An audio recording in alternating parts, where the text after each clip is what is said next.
नमस्कार साथियों, all India medical students association से राष्ट्रीय महासचिव भरत बेनीवाल आप सभी को नमस्कार कहता है।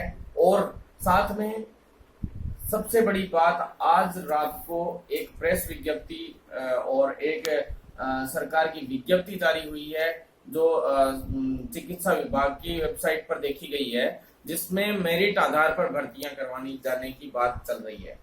साथियों, मेरिट आधार पे सरकार को सबसे पहले तो मैं ये कहना चाहता हूं कि हम भर्ती नहीं होने देंगे। आपको जो जोर लगाना हो लगा लें। कल से हमारा आंदोलन जबरदस्त तरीके से असली मोड में चलेगा, ऐसे मोड में चलेगा कि सरकार सोच भी नहीं सकती। पूरे राजस्थान के एक एक जिले के कलेक्ट्रेट पे प्रदर्शन है कल से। और अब 3 दिन 11 तारीख को बैठक है सरकार की इसी भर्तियों को लेके। हमने जब टोटल मिला के अभी सरकार से आंदोलन करके फ्रेशर छात्रों ने, बेरोजगार छात्रों ने जब नई भर्तियां निकलवाई, टोटल मिला के ये 13,000 भर्तियां, 13,500-14,000 भर्तियां बनती हैं। बाकी हमारी तो 22,000 भर्तियों की बात हुई थी सरकार से। कोई बात पे भी सरकार अडिग नहीं है। सरकार ने सिवाय बेवकूफ बनाने के हम लोगों को कुछ नहीं किया। सरकार से ये बात हुई थी कि आरपीएससी द्वारा ये भर्तियां होंगी, चाहे बोनस अंक दे दिए जाएं। बोनस अंक देने की बात हुई थी, सरकार ने भी कहा था कि संविदा कर्मियों का भी हम ध्यान रखेंगे। तो आपने उनको 5, 10, 15 के हिसाब से बोनस अंक दे दिए। उसके बाद जब हम फ्रेशर्स, उनको इसके लिए कोई दिक्कत नहीं हो रही हम लोगों को, जब हम उनका ध्यान रख रहे हैं तो आपने हमारा ध्यान क्यों नहीं रखा? सरकार से हम ये क्वेश्चन पूछना चाहते हैं, ये सवाल पूछना चाहते हैं। सरकार ने हमारे साथ इतना गलत क्यों किया? 2013 की भर्ती में भी यही किया और दोबारा इस भर्ती में भी यही किया, जबकि पूर्व वसुंधरा सरकार ने जो भर्तियां करवाई थी 2010 और 7 में जो भर्तियां हुई थी वो सारी आरपीएससी से हुई थी। पिछली बार 2010 में 903 भर्तियां करवाई थी आरपीएससी से। 2007 में भी कुछ चंद भर्तियां हुई थी। आपने 2-2,500 भर्तियां उस वक्त टोटल करवाई थी। आज तक के इतिहास में आप लोगों ने फ्रेशर छात्रों के लिए कुछ भी नहीं किया। राजस्थान में आरपीएससी से होनी चाहिए थी, स्टाफ नर्स ग्रेड बी थे, पहले भी होती थी ये भर्ती आरपीएससी से। अब क्यों आप लोगों ने मेरिट आधार रखा? मैं ये पूछना चाहता हूं सरकार से। क्यों भाई? आप बताइए, 12th में आप 12th की मेरिट को इसमें जोड़ते हैं। 12th की मेरिट को किस आधार पे जोड़ते हैं? आप एक चीज सोच के देखिए। कुछ जीएनएम के स्टूडेंट्स हैं, मान लीजिए जीएनएम कर रहे हैं, कुछ कोई आर्ट से है, कोई बायो से है, कोई मैथ से है, कोई कैसे है। दूसरा बीएससी नर्सिंग के, उनके 12th में बायो होती है और उसके बाद बीएससी नर्सिंग में 70% से ऊपर ही मार्क्स नहीं बनते, जीएनएम में 90 बन जाते हैं। प्लस एक डिप्लोमा है, एक डिग्री है। प्लस आप सबसे बड़ी चीज देखिए, अगर जीएनएम वालों के 90% उधर बन जाते हैं तो इधर आर्ट्स या इन सब्जेक्टों में वैसे परसेंटेज कम बनते हैं उनके 12th में। तो आप एक बात बताइए, 12th को आप आधार रखते हो, 12th का आधार तो पूरी तरह से यही खत्म हो जाता है। बीएससी नर्सिंग जीएनएम का भी आधार खत्म हो जाता है, क्योंकि 12th में तो आप एक बात बताइए, सीबीएसई बोर्ड होता है, उसमें तो 90% बनते हैं, 85 से नीचे ही नहीं बनते। जबकि अजमेर बोर्ड में 70 बनाने में ही पसीने छूट जाते छात्रों के।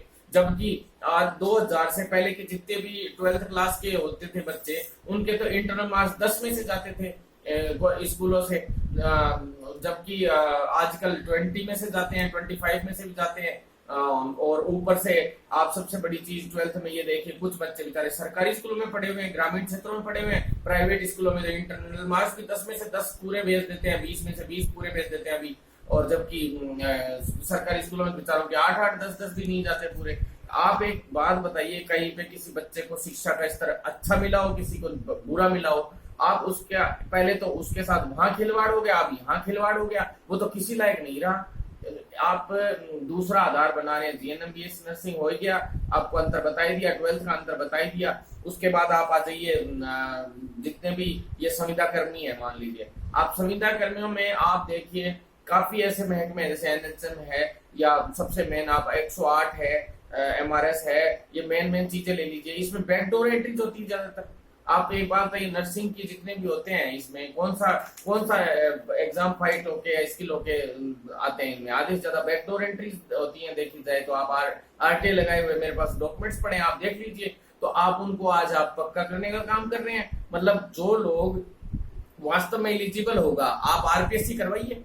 आरपीएससी में जो एलिजिबल होगा, जिसमें दम होगा, वो आगे आ जाएगा, और जिसमें दम नहीं होगा, जो वास्तव में उसके लायक नहीं होगा, वो नहीं हो पाएगा। तो आप एक बात बताइए, शिक्षक भर्ती 3rd ग्रेड तक, आप 2nd ग्रेड 3rd ग्रेड सब आप आरपीएससी से करवा रहे हैं, एलडीसी की भर्ती तक आरपीएससी से करवा रहे हैं। लेकिन यहाँ पे आप एक ऐसा नर्स, ऐसा प्रोफेशन है जो एक बहुत ही सेफ और बढ़िया नर्स की आवश्यकता रहती है, एक जनता के स्वास्थ्य के साथ खिलवाड़ हो सकता है, आप लोगों को पता है। तो वो एक सही इंसान सही स्किल से नहीं आ पा रहा है। आप देखिए जनरल की सीटें तो पूरी संविदा कर्मी जो है पूरे जितने भी राजस्थान में लगे हुए हैं, उनको बोनस अंक मिलने के पश्चात वैसे ही सीट फुल हो जाएंगी, और थोड़ी बहुत SC ST OBC की गिनी चुनी सीटें बचेंगी, उसमें भी राजी होने की जरूरत नहीं है, क्योंकि संविदा कर्मी ही टोटल मिला के 6 से 7 हजार हो रहे हैं, 4,500 टोटल भर्तियां हैं। तो क्या दिया आपने फ्रेशर्स को? तो आप एक बात बताइए, हम फ्रेशर्स कहाँ जाएं हम बेरोजगार? अब मैं आप सरकार से स्पष्ट कह रहा हूं, साफ सीधे शब्दों में चेतावनी दे रहा हूं, चेतावनी की धमकी मान लो, चाहे कुछ भी मान लो आप, हम सरकार को स्पष्ट रूप से कह देना चाहते हैं कि अब जो होने वाला है वो किसी ने नहीं किया होगा। हम बेरोजगार वो हालत करेंगे सरकार की, अब हर एक दिन सरकार के लिए ऐसा दिन होगा, करो या मरो हमारे लिए होगा। हम कुछ भी करने के लिए तैयार हैं, लेकिन ये भर्तियां मेरिट आधार पे नहीं होने देंगे, चाहे कुछ भी हो जाए। ये हम बेरोजगार छात्रों ने संघर्ष करके निकलवाई है। ये 12,500 13,000 भर्तियां जो निकली हैं अभी, उसमें से 4514 हमारी जो भर्तियां हैं स्टाफ नर्स ग्रेड द्वितीय की, वो तो किसी हाल में भी हम मेरिट पे नहीं होने देंगे, आरपीएससी से करवा के छोड़ेंगे, चाहे कुछ भी हो जाए। इसके लिए मैं आप सभी साथियों से कह देना चाहता हूं, जो मुझसे जुड़े हुए हैं, मेरे बेरोजगार साथी हैं, जीएनएम और बीएससी नर्सिंग के पास आउट साथी हैं, मैं उनसे कह देना चाहता हूं कि अगर आप अब नहीं जागे तो कभी नहीं जाग पाओगे। आज भी उन कोचिंग संस्थानों वालों से भी कह देना चाहता हूं कि आप लोग भी बच्चों को अब नहीं रोकेंगे। अगर कोई कोचिंग या संस्थान वाला बीच में अगर हेल्प नहीं की उसने, तो उसके साथ भी गलत हो सकता है, ध्यान में रख लेना। गलत ये हो सकता है कि हम फिर अब क्लासेस क्यों लें, हम कोचिंग क्लासेस क्यों लें जब हमारी पास भर्तियां ही नहीं हमारे लिए, क्यों भाई, हम कब तक बेवकूफ बनते रहेंगे। इसलिए आप सभी से निवेदन है साथियों, आप साथ दीजिए, बहुत जरूरत है हम लोगों को साथ की। फिलहाल आप लोगों के, आप सभी लोगों से मैं कह देना चाहता हूं कि आप मेरा साथ देने के लिए आपसे एक निवेदन है कि मेरा जो 93,093,93,793 साथियों, ये नंबर याद रखना, 93,093,93,793 व्हाट्सएप नंबर है ये। इस नंबर पे आप लोग एक ही चीज लिख के भेजेंगे, जो आरपीएससी से चाहता है ना भर्तियां, उससे निवेदन है कि वो मुझसे डायरेक्ट जुड़े, और वो मेरा हर पल अगर साथ देना चाहता है, सॉलिड की भी आपके साथ हर पल रहूंगा अब मैं, तो ऐसे इन साथियों की भी आवश्यकता है जो वास्तव में इस भर्ती को बदलने की हिम्मत रखते हैं। मैं उन साथियों से कहना चाहता हूं कि वो लोग ये लिख के भेजें कि सिर्फ एक ही मैसेज भेजें इस नंबर पे, स्टाफ नर्स ग्रेड द्वितीय आरपीएससी से होनी चाहिए, बस इतना लिख के भेजेंगे, और जय हिंद जय नर्सेज लिख के भेजेंगे। आप सभी से निवेदन है कि भाई जल्द से जल्द एक तो पेज लाइक करें, भरत बेनीवाल जो पेज है उसको लाइक करें। अब पूरा आंदोलन उस पेज से होल्ड किया जाएगा पूरे राजस्थान का, उस पेज पे लाइक करें, जिससे हर पल की हम खबर डालेंगे, हर 1-2 घंटे की भी खबर डालेंगे, पूरी की पूरी भर्तियों के बारे में डालेंगे, चाहे वो सेंट्रल लेवल की हो, चाहे कहीं की भी भर्तियां हो। पूरे चिकित्सा विभाग की एक खबर अब से उस पेज पे डालना शुरू करेंगे,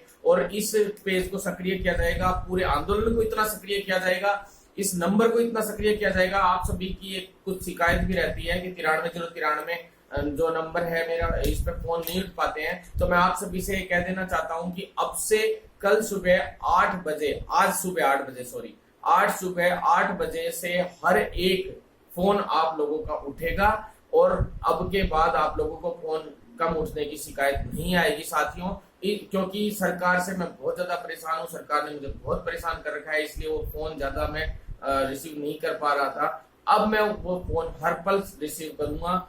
मैं आप लोगों के लिए जान देने के लिए तैयार हूं, करो या मरो, कुछ भी हो जाए, मैं पीछे नहीं हटूंगा साथियों। आर या पार की लड़ाई होगी सरकार से, आर या पार की। बस आप साथ दे दो, एक बार साथ दे दो साथियों, पूरी जिंदगी में ये मान लेना कि उसके बाद ये आखिरी 2 महीने बचे हैं, ये मान लो कि 2 महीने पूरी जिंदगी में, 5 साल तक, आने वाले 5 साल में कोई भर्ती नहीं आएगी साथियों। अगली सरकार में आखिरी में जाते हुए कोई भर्ती आएगी। अभी ये भर्तियां आनी है, इनकी भर्तियों की संख्या बढ़वानी है, प्लस इनको आरपीएससी से करवाना है। 2 ही टारगेट है सबसे मेन। थर्ड डिमांड हमारी समान कार्य समान वेतन की चली गई है, वो पूरी होने ही वाली है, लगभग एंडिंग पे है।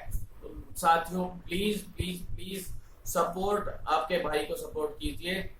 भरत बेनीवाल नाम से YouTube चैनल है, उस पे हर पल की खबर लेने के लिए आप उसको सब्सक्राइब कर लो, ताकि हर थोड़ी देर में इंफॉर्मेशन मिलती रहेगी अब आगे क्या कदम उठाना है। पेज लाइक करो, आपसे रिक्वेस्ट है। और कल से जो भी साथी मेरा साथ देना चाहे, मैंने बता दिया आपको, नंबर से भी जुड़े और व्हाट्सएप ग्रुपों में ज्यादा से ज्यादा जोड़े, आपके इस साथी को ज्यादा से ज्यादा व्हाट्सएप ग्रुप्स में जोड़े, अगर इस भर्ती को आपको आरपीएससी से करवाना है तो। साथियों जय हिंद, जय नरसे।